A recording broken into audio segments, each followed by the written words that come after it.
Ya silakan saja sebentar, tapi jangan nginepnya. Masa milih cuma 1 detik pakai nginep, berangkat pulang lagi ke sini.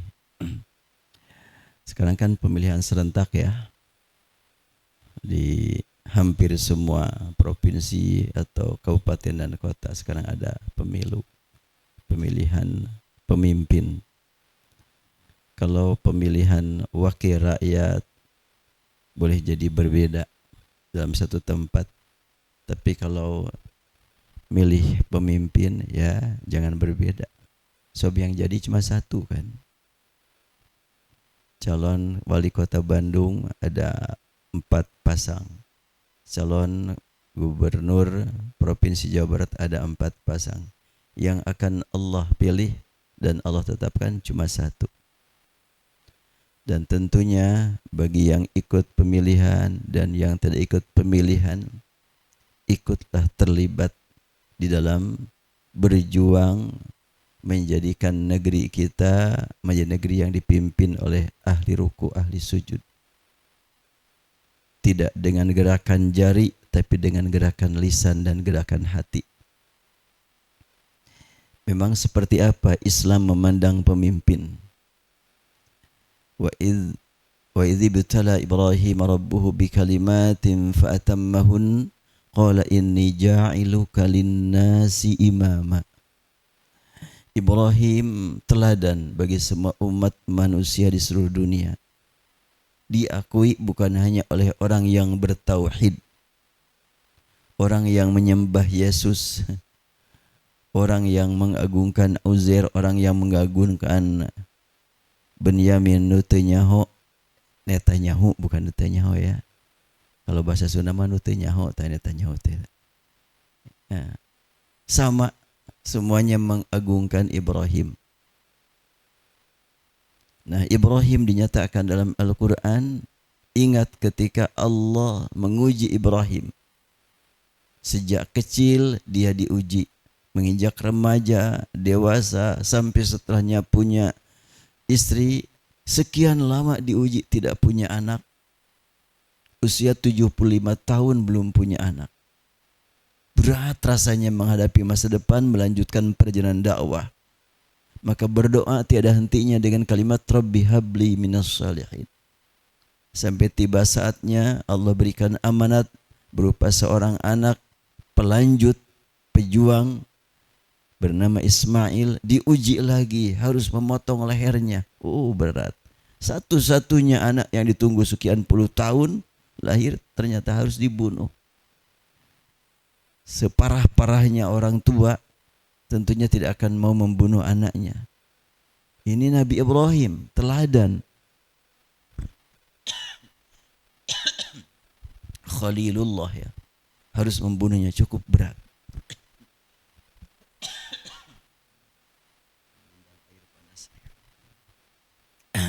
Ya. Saya memang udah batuk sejak hari Senin. Tapi ya alhamdulillah aktivitas masih jalan. Ya, Nabi Ibrahim dinyatakan setelahnya melalui perjalanan ujian begitu panjang dan lolos, maka Allah tegaskan inni ja'iluk linnasi imama. Aku menjadikan engkau menjadi imam bagi umat manusia. Linnas, Ibrahim itu imam untuk manusia, bukan untuk kaum tertentu. Umumnya para nabi kan disebutkan untuk kaumnya. Arsalna min rasulin illa bilisani qaumih. Tidaklah kami utus seorang nabi kecuali untuk menyampaikan ajaran tauhid kepada kaumnya. Makanya para nabi memanggil umat dengan ya qaumi. Nabi Nuh berkata, ya qaumi la as'alukum alaihi ajra. Ya qaumi ibudullah ma lakum min ilahin ghairuh. Inni lakum nadhirum mubin. Nabi Hud juga begitu, wa ila adin akhahum hudan qala ya qaumi ibudullah ma lakum min ilahin ghairuh. Kemudian Nabi Syuaib, wa ila madyan akhum syuaiban qala ya qaumi ibudullah. Nabi Saleh, wa ila Thamud akhum salihan qala ya qaumi ibudullah. Panggilannya ya qaum, ya qaum, ya qaum, wahai kaum. Dan untuk Nabi Ibrahim sebutkan linnasi imama. Inni ja'iluka linnasi imama. Yang diutus untuk seluruh umat manusia adalah Nabi Ibrahim dan Nabi Muhammad SAW. Makanya Nabi Muhammad manggil ya ayuhan nas, ya bani Adam, ya ayyuhalladzina amanu. Tidak menyebutkan ya qaumi kalau Nabi Muhammad. Yang ada berita tentang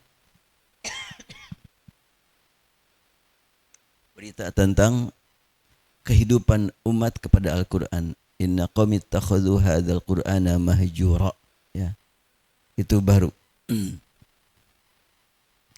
Jadi Rasulullah SAW dan Nabi Ibrahim sama-sama diutus untuk manusia. Hanya Nabi Muhammad ditegaskan lagi, diistimewakan lagi dengan kalimat wa ma arsalnaka illa rahmatan lil alamin. Untuk nabi yang lain tidak ada kalimat wa ma arsalnaka. Jadi dari sekian umat manusia, miliaran manusia, dipilih oleh Allah sejumlah tertentu menjadi nabi. Dari sejumlah nabi dipilih oleh Allah jumlah tertentu menjadi rasul. Dari sekian banyak nabi dan rasul dipilih 25 orang disebutkan dalam Al-Quran. Dari 25 orang diangkat 7 orang oleh Allah menempati posisi sebagai ulul azmi, yaitu yang menempati posisi sebagai yang sangat kuat niatnya, semangatnya gak pernah turun. Dari mulai Nuh, Ibrahim, Musa, Isa dan Muhammad. 7 orang ulul azmi, 5 orang ulul azmi. Kemudian dari ulul azmi maka diangkat 2 orang menjadi uswatun hasanah.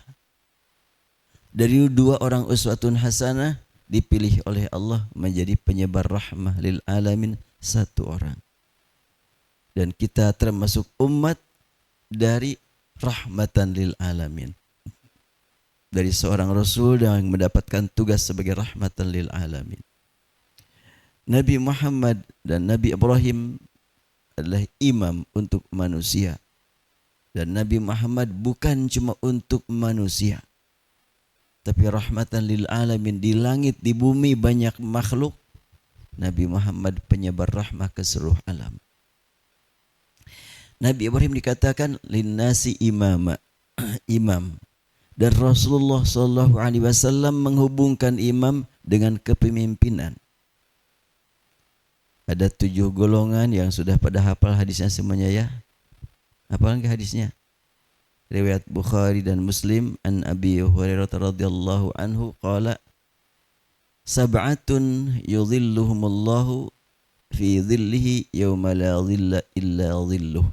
Ada 7 kelompok manusia yang akan mendapatkan perlindungan Allah. Tiada perlindungan pada waktu itu kecuali hanya perlindungan Allah. Pertama dari 7 golongan itu imamun adil. Imamun adlun. Ada riwayat al-imamul adil. Ada riwayat imamun adlun. Dua-duanya pasti benar. Riwayat Bukhari dan Muslim.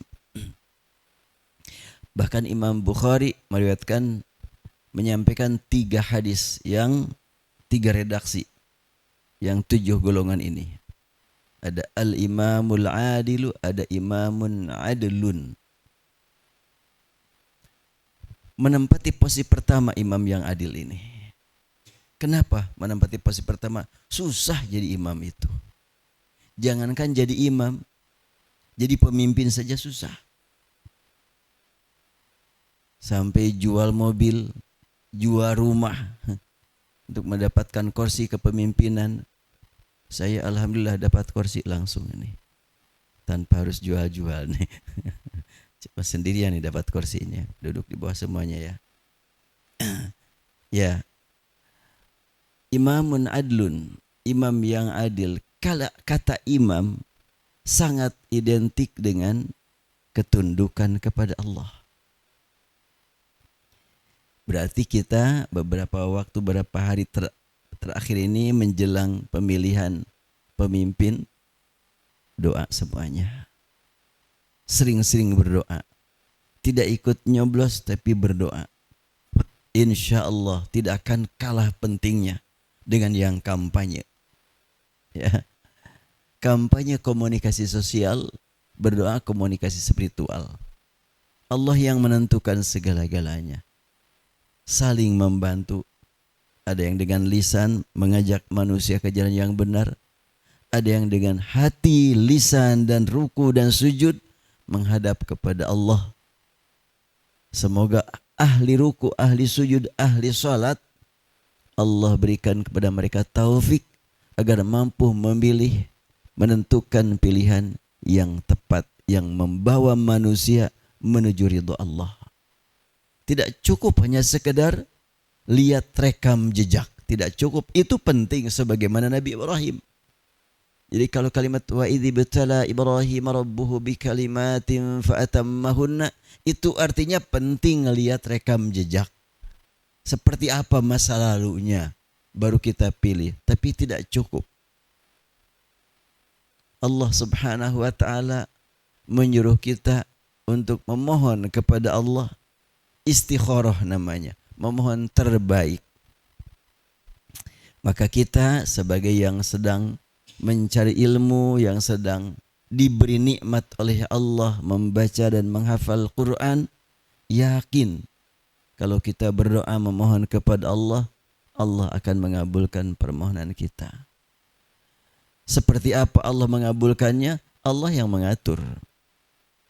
Paling tidak bagi kita memohon kepada Allah agar Allah berikan umat Islam taufik hidayah menentukan pilihan yang tepat, tidak memilih karena berlandaskan duniawi. Cuma sebentar. Orang berkata memilih pemimpin untuk 5 tahun ke depan. Umat Islam bukan untuk 5 tahun ke depan, untuk hidup selamanya. Ya. Kalau umat Islam untuk hidup selamanya, dunia akhirat. Karena Nabi Ibrahim sampai sekarang masih memimpin. Sampai sekarang secara fisik tidak ada, tapi secara ruhiyah masih memimpin.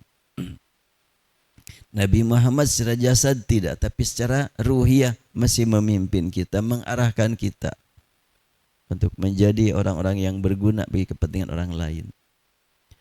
7 golongan tadi, yang pertama imamun adlun, imam yang adil.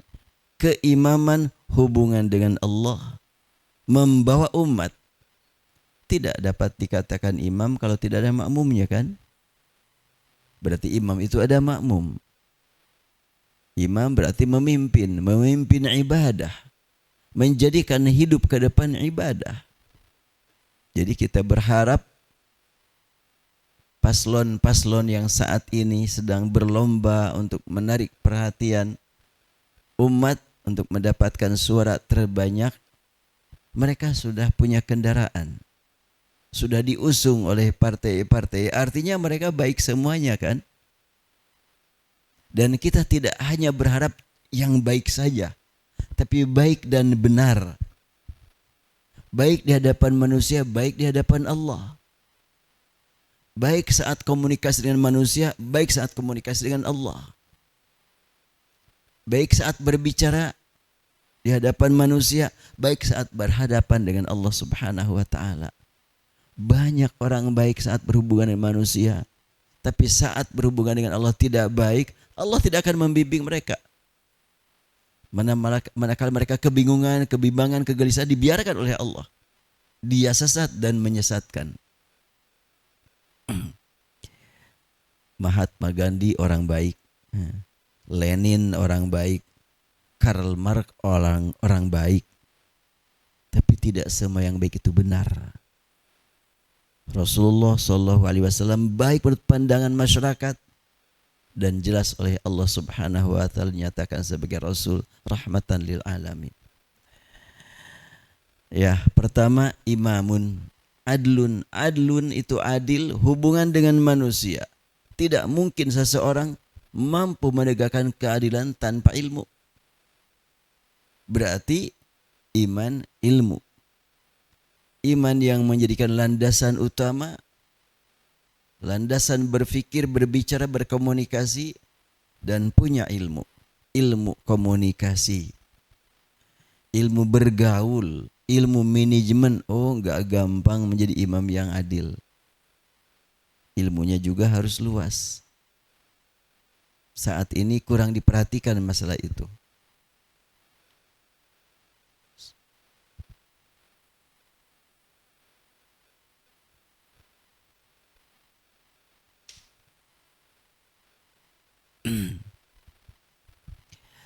Jadi kalimat imam mengantarkan kita untuk memilih pemimpin dari golongan ahli sujud, ahli ruku. Sampaikan kepada keluarga bila memungkinkan bahwa yang harus kita pilih itu adalah orang yang dekat dengan Allah. Kapanpun pemilihan berlangsung. Dan bila tidak sempat menyampaikan berita kepada mereka, doa, memohon kepada Allah Subhanahu wa taala. Rasulullah mengajarkan kita berdoa dengan kalimat Allahumma la tusallit alaina man la yarhamuna. La tusallit alaina man la yakhafuka wa la yarhamuna. Ya Allah, janganlah engkau biarkan kami dipimpin kecuali oleh orang yang takut padamu dan menyayangi kami. Ya Allah, jadikan para pemimpin orang yang takut padamu, yang menyayangi umat. Jangan kau biarkan negeri ini dipimpin kecuali oleh ahli ruku, ahli sujud, ahli Al-Quran. Itulah imam namanya. Jadi kalimat imam menegaskan pentingnya memilih pemimpin dari golongan ahli iman, ahli ibadah. Saat ini, wallahu a'lam berita ini benar apa enggak, seorang calon gubernur ada yang sudah menghabiskan harta 500 miliar. Setengah triliun. Coba, mau dipakai apa itu ya? Dia kalau jadi gubernur, gajinya nggak nyampe segitu. Ini 500 miliar. Berarti tidak diragukan, pasti nanti akan memeras provinsi, memeras rakyat agar uang bisa kembali.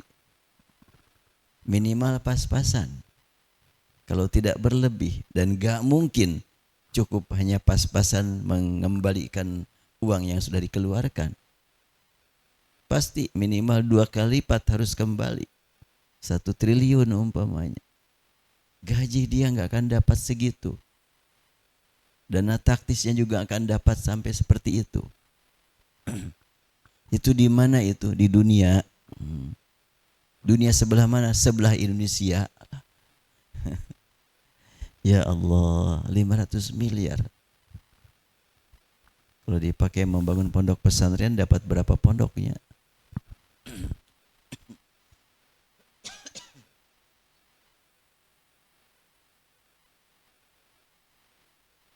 Sekarang sedang kita bangun pondok pesantren di Baitul Maqdis. Segitu itu 2 lantai. Belum mencapai 1,5 miliar. Belum setengah itu. Nah, kalau sudah 1 miliar, insya Allah udah jadi. Ini 500 miliar. Wah, buat 500 gedung dah. Tapi dibagi-bagi supaya milih. Membeli suara. Ya kalau Jawa Barat 40 juta, yang memilih pemainnya 20 juta. Bagikan uang 500 miliar kepada 20 juta, sudah cukuplah. Jadi itu orang. Nah, kita bagaimana menyikapi seperti itu? Kalau dia itu di Jawa Barat, saya tidak bilang di Jawa Baratnya, enggak kan? Kalaunya. Sudah tidak diragukan lagi. Kedepannya itu mau diapain nih masyarakat dengan uang sebanyak itu? Dan saya dapat berita, bahwa ada orang yang sudah menghabiskan 500 miliar itu bukan dari sembarang orang, tapi dari pejabat provinsi. Cukup berat.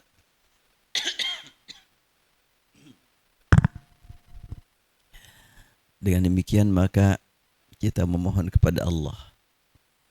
Dunia milik Allah, Indonesia milik Allah.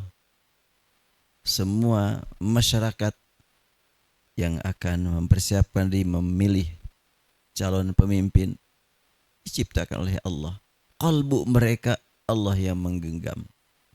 Bumi dalam genggaman Allah. Wassamawatu matwiyatun biyaminih subhanahu wa ta'ala amma yusyrikun. Allah subhanahu wa ta'ala menggenggam langit dan bumi. Gampang-gampang saja dirubah oleh Allah. Karena itu kita kesempatan sekarang Jumat, Sabtu, Ahad, Senin, pemilihan itu berarti tanggal berapa ya? Hari apa ya? Hari Rabu, hari Selasa. Ya kalau tanggal 25 hari Rabu berarti. Hari Rabu pemilihan. Manfaatkan ruku dan sujud untuk memohon kepada Allah agar Allah berikan pemimpin yang saleh buat masyarakat Indonesia di beberapa provinsi, beberapa kota dan kabupaten. Saya kan nggak kampanye kan? Nggak kampanye untuk Bandung, nggak kampanye untuk Jawa Barat, kampanye untuk akhirat. Apalah artinya kampanye untuk Bandung? Cuma 5 tahun, untuk Jawa Barat untuk 5 tahun, tapi untuk akhirat abadi. Untuk selama-lamanya. Sebab kalau para pemimpin soleh, kita juga akan mendapatkan dukungan berdakwah. Bila para pemimpin berat, kita akan menghadapi tantangan untuk dakwah. Kalau sanggup menghadapi tantangan, subhanallah, itu jihad. Bila tidak sanggup menghadapi tantangan, jihadnya dengan jihad yang lancar, ya. Mengajarkan Al-Quran ke masyarakat akan semakin nikmat. Imamun adilun. Imam yang adil berarti pertama kita mohon kepada Allah agar masyarakat Indonesia mendapatkan taufik memilih calon pemimpin dari golongan ahli ruku, ahli sujud, ahli Al-Quran, ahli taat kepada Allah. Mungkin di antara mereka ada yang mampu memimpin tapi baca Qurannya kurang baik. Tidak masalah. Yang penting mereka taat kepada Allah. Alangkah baiknya kalau pemimpin itu juga termasuk ahli Al-Quran. Kenapa? Karena Rasulullah SAW menegaskan, ya ummul qaum aqra'uhum li kitabillah. Hendaklah yang menjadi imam untuk kaum aqra'uhum, yang paling ahli qiraatul Quran. Jelas itu. Ini masa depan.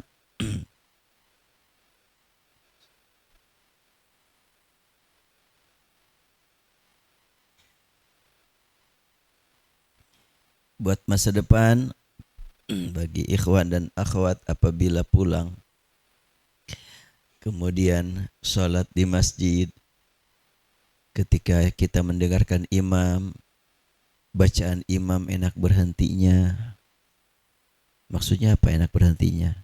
Gak enak bacaannya, pas berhenti enak gitu. Aduh, lagi baca pusing aku ini bacaan kayak begini, pas berhenti res gitu. Kan ada itu yang repot bacaannya, tapi dipaksakan. Karena di beberapa tempat imam salat itu seakan-akan sebagai penghormatan. Mangga kasepuhan kan gitu. Bacaannya agak bener.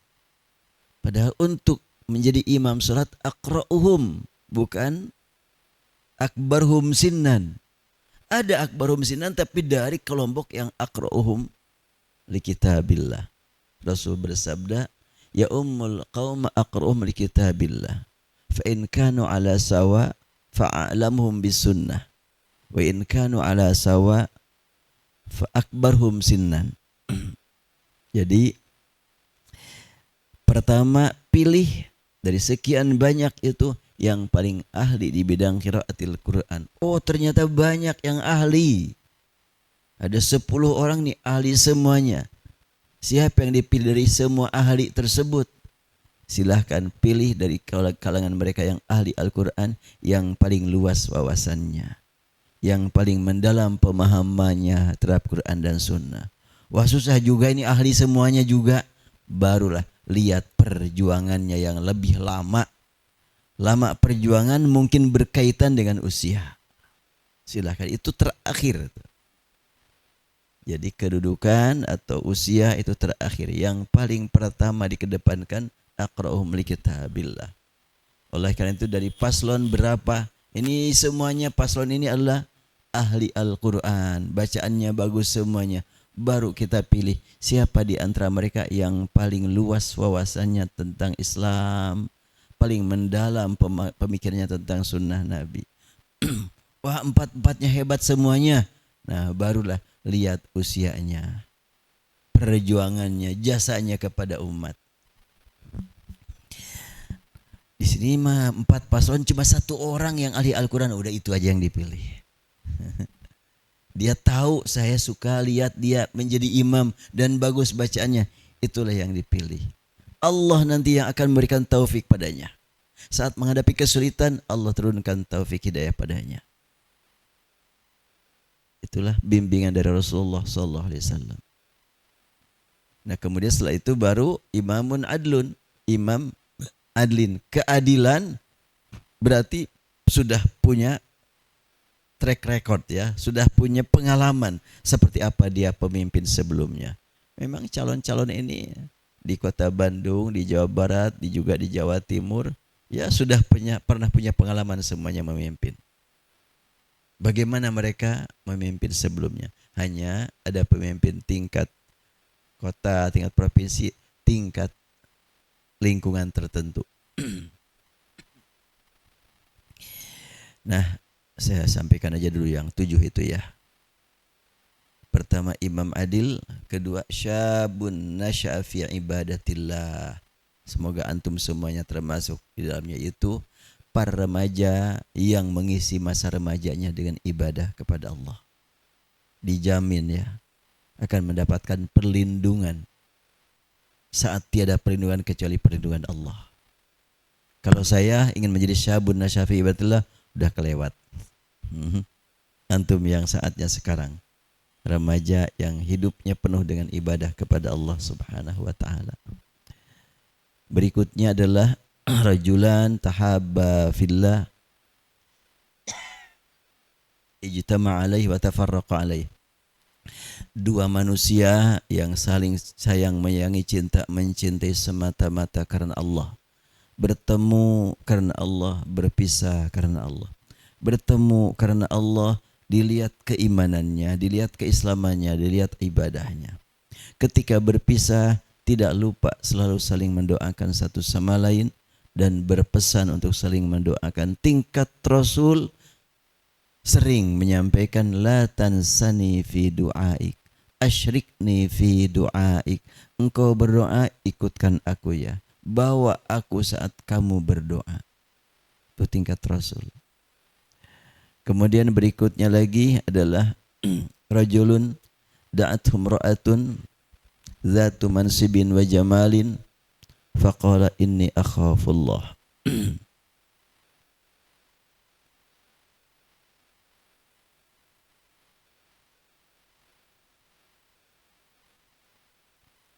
Ini seorang laki-laki. Kemudian diajak, dirayu oleh seorang wanita yang memiliki berbagai keistimewaan. Tapi laki-laki tersebut mengatakan akhafullah. Maksudnya wanita yang bukan haknya. Ya. Diajak untuk berbuat maksiat dan laki-laki tersebut langsung mengatakan inni akhafullah. Mungkin dengan lisan, mungkin dengan hati, aku enggak. Aku tolak, aku takut kepada Allah. Lebih-lebih lagi kalau dikatakan aku takut kepada Allah, itu menasihati sekalian. Dan kalimatnya dari Rasul, rajulun da'athum ru'atun. Ini jelas sekali, laki-laki diajak perempuan. Kenapa? Karena sangat-sangat memungkinkan Kalau laki-laki diajak perempuan itu berat menolaknya. Karena kalau laki-laki kan apabila berbuat maksiat, berbuat serong, gak begitu kelihatan bekasnya. Tapi kalau wanita berbuat, kelihatan bekasnya. Ya. Dan laki-laki itu secara fitrah ya diberi kesempatan oleh Allah Subhanahu wa taala dapat istri lebih dari satu. Kalau wanita secara fitrah hanya dapat suami satu saja. Berarti kalau laki-laki diajak perempuan itu berat menolaknya itu. Kecuali dengan kalimat inni akhafullah. Bagi yang tidak takut kepada Allah, ya berat untuk menolak. Dan ini saya punya pengalaman pribadi yang begini. Jangan bilang-bilang ya sama yang lain ya. Isi rahasia ini ya. Saya dulu waktu menjadi pegawai rakyat, tahu kan pegawai rakyat? Saya pernah jadi pegawai rakyat tahun 2004 sampai 2009. Ya, menjadi anggota Dewan Provinsi Jawa Barat. Biasa ada kunjungan ya keluar provinsi. Berangkat dari Bandung, Jakarta naik pesawat menuju Manado. Sampai di Manado ya hotelnya hotel yang luar biasa mewah, bintang 5. Ya mungkin di antara santri belum ada yang bisa membedakan mana bintang 5, bintang 3, bintang 4. Enggak masalah lah, bikin bintang sendiri aja. Kasih bintang ya kamarnya masing-masing. Ya. Saya masuk ya di lobi hotel bersama rombongan. Terus dibagi kunci. Satu kamar berdua. Dan waktu itu jumlah rombongan ganjil. Saya santai sajalah, tidak terburu-buru ingin masuk kamar. Setelahnya semuanya kebagian, saya kebagian satu kamar berdua dengan staf. Bukan dengan sesama anggota dewan tapi dengan staf. Ya udah. Yang lain sesama anggota. Masuk kamar ngobrol dengan staf. Ya belum lama staf tersebut merasa segen. Begitulah ya dalam jabatan. Kalau kita antara santri, antara ulama, kiai, gak ada jarak, akrab gitu, saling menyayangi, saling menghormati. Tapi antara pejabat gak begitu. Maka staf tersebut akhirnya setelahnya ngobrol beberapa menit, wah Pak, saya gak pantas di kamar ini bersama Bapak. Saya mau bergabung dengan teman. Apanya gak pantas? Saya bilang, ya kan saya siapa sih katanya. Saya harap Bapak di sini bersama saya. Dia ngobrol, iya. Udah berbagai macam dia alasan. Saya Pak tidurnya suka ngorok, gak apa-apa saya bilang, biar membangunkan saya. Biarlah itulah penghibur buat saya. Akhirnya dia tetap saja ngotot. Beres-beres koper, dia keluar, permisi. Keluarlah dari kamar. Sehingga saya sendirian di kamar. Belum 10 menit dia keluar, telepon bunyi. Pas saya angkat, suara wanita. Pak, sudah boleh saya masuk sekarang? Bayangkan tuh ya. Di hotel mewah, kamarnya juga luar biasa lah. Mungkin kata istilah umum romantisnya. Uang sudah di kantong, jauh dari keluarga. Kemudian ada perempuan yang menawarkan diri, bukan menawarkan diri, teman nanya, sudah boleh saya masuk sekarang, bahasanya kan begitu. Kaget saya. Apa? Iya saya, Bapak kan sendirian katanya di kamar. Saya temani tidurnya. La haula wala quwata illa billah. Karena saya tidak pernah menduga, gemeter. Saya marahin orang tersebut, tapi buat apa juga saya marahin dia? Gak punya arti. Enggak, sebenarnya saya enggak merasa perlu. Tapi kan Bapak sendirian kan katanya. Terus dia meyakinkan. Saya tutup telepon. Langsung ketika itu juga menghadap kepada Allah. Saya sujud menangis kepada Allah. Ya Allah, aku mohon. Tidak ada lagi jadi seperti ini. Khawatir kalau saya terbawa oleh setan. Wah, bahayalah, hancurlah, rusaklah. Waktu itu juga saya ingat kepada hadis ini. Ya Allah, walaupun amal saya masih jauh untuk mencapai sempurna dan masih banyak perbuatan maksiat yang lainnya, tapi Engkau Maha tahu ya Allah, aku menolak. Dan saya bisa melihat dia tanpa harus datang dulu. Kan di televisi ada kamera untuk ruang tertentu. Ruang lobby ada kameranya di situ. Tinggal pijit kamera, lihat. Coba kamu ke depan, saya lihat kamu bisa begitu tuh. Saya langsung tolak. Ya itu ingat betul-betul, makanya kalau saya mendengar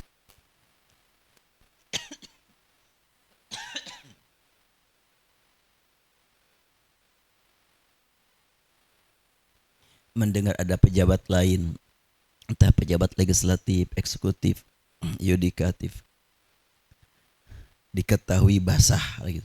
Enggak aneh buat saya. Karena saya juga berpikir waktu itu kalau bukan karena pertolongan Allah, sudah tenggelam dalam maksiat. Namun Allah menjaga, melihara nikmat iman, alhamdulillah. Ketika mendengar ada seorang tokoh agama ternyata terganggu, kena, enggak aneh buat saya. Kan orang lain berkata, masa sih? Kan dia tahu agama, kok bisa seperti itu? Hati saya cuma tersenyum. Enggak begitu. Berat tantangannya.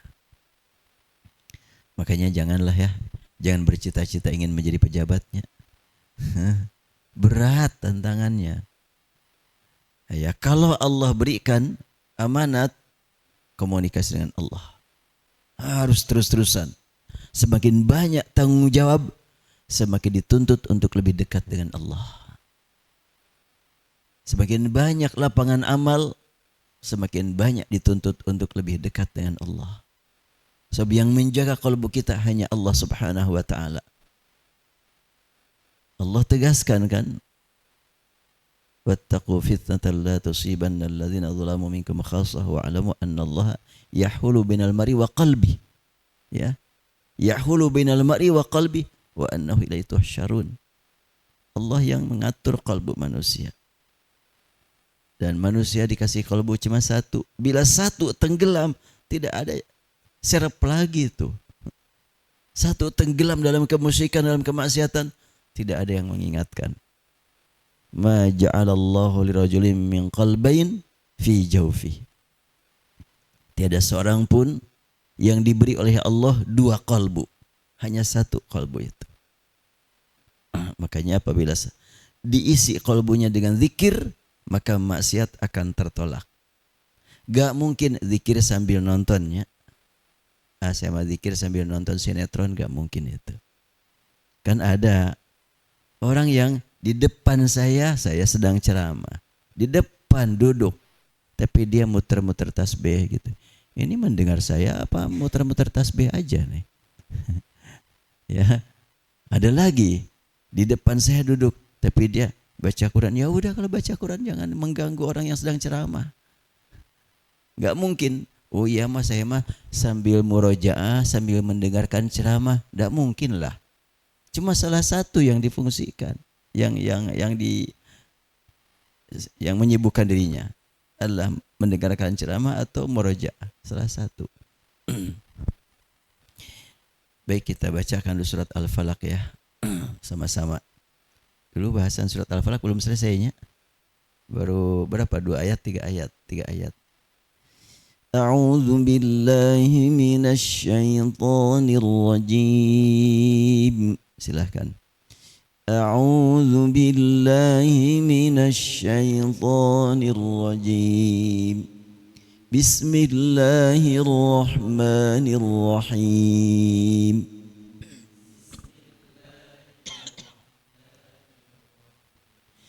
Qul a'udzu birabbil falaq.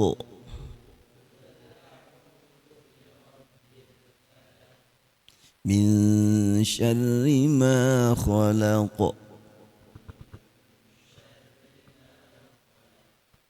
Nah, kalau bisa huruf kha itu tidak terlalu ngoroknya.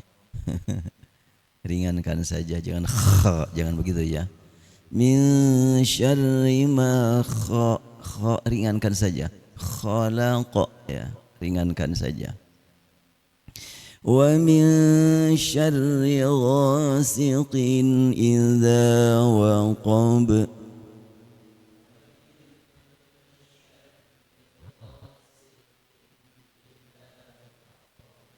Wa min syarrin naffatsati fil 'uqad.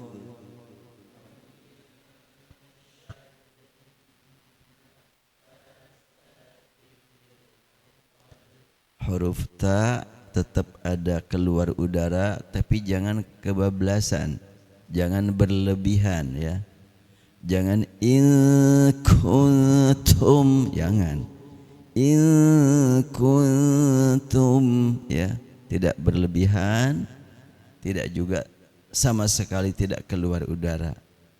Sebab hams tetap tapi tidak berubah menjadi rukhawah, tidak menjadi ya. Yang kaf dan ta kan huruf syiddah ya. Suara tertahan, udara berjalan, itu ta ya. Wa min syarrin naffatsati fil 'uqad. Wa min syarrin naffatsat. Nah, di sini ada sa, ada ta ya. Jangan sampai ta jadi sa. Kalau sa, as, udara jalan, suara jalan. Kalau ta, udara jalan, suara tertahan. 10 huruf mahmusah, 2 huruf berbeda. Fahassahu syakhsun sakat ya, 10 huruf yang keluar udara. Untuk 8 huruf udara dan suara.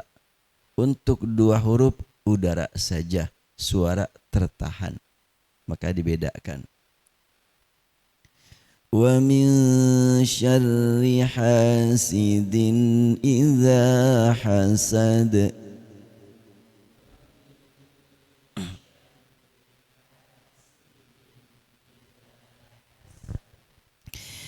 Baik, yang 7 tadi saya lanjutkan lagi. Pertama, imamun adlun. Kedua, syabun nasya fi ibadatillah.